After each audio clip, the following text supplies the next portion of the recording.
Hi, everyone. My name is Jorge, and I'm the Computer Science Education Manager for Brooklyn South.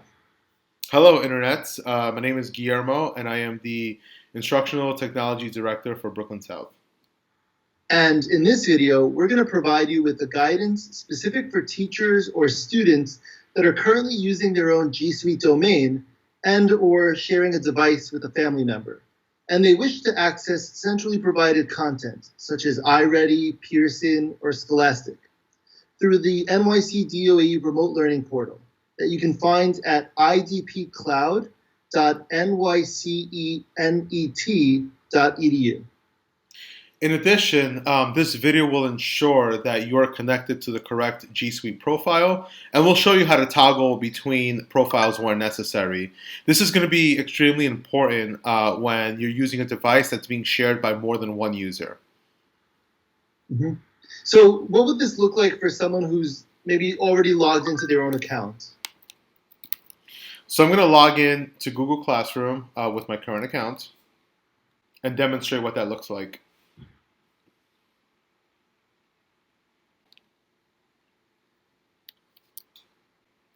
So as you notice here, I'm logged into my Google Classroom, and this is the screen that most students will see when they log into Google Classroom.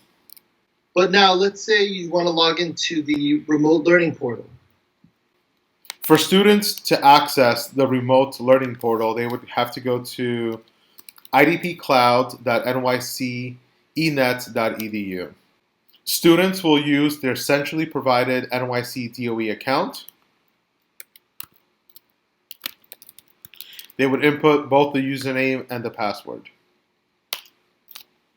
Once students log in to the remote learning portal, they're going to be presented with three options. The first one is TeachHub, the second one is Google Classrooms, and the third one is Microsoft Office 365.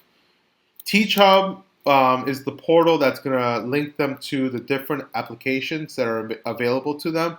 For example, what Jorge mentioned earlier, iReady, Pearson, Scholastic, and so forth. Again, the applications may differ based on the grade band. There's different applications for students in pre-K, K-5, 6-8, and high school. The second icon is Google Classrooms. So if you're a school that is using the centrally provided Google Classrooms domain, you would just click here to access Google Classrooms. If you're a school that is currently using their own G Suite domain, we'll talk about how you would access that later in this video. The third option here is Microsoft Office 365, and this will give students access to the suite of Microsoft applications such as Microsoft Office, Microsoft Excel, PowerPoint, etc. So Guy, how would a student go about accessing the centrally provided applications? In order for the students to access the centrally provided applications, they would have to click the TeachHub link. Once they access the TeachHub link, they're going to be provided with the suite of applications that are made available to them based on their grade band. For example, this is a high school student who has access to the applications you see listed here. One great thing about the remote learning portal is that the students will not require to log in again. If they click the apps here, it will automatically authenticate their credentials using Clever.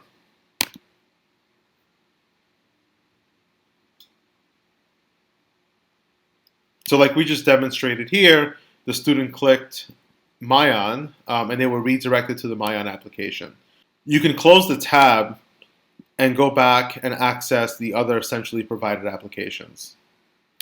What if a student wanted to go to Google Classroom, even though they've just logged into their DOE account?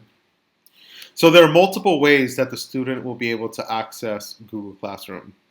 For schools that have the centrally provided G Suite, it's pretty simple. They can go back to the landing page for the remote learning portal and simply click Google Classroom. They will be redirected to their classroom. If the school has their own G Suite domain, they could simply open up a new tab, type classroom.google.com, and they will be redirected to their school's domain.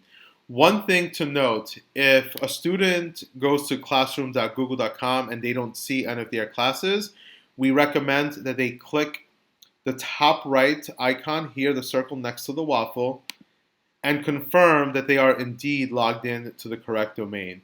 So again, for schools that are using their own G Suite domain, it would be the student's ID at the school's domain .com or .org or .net.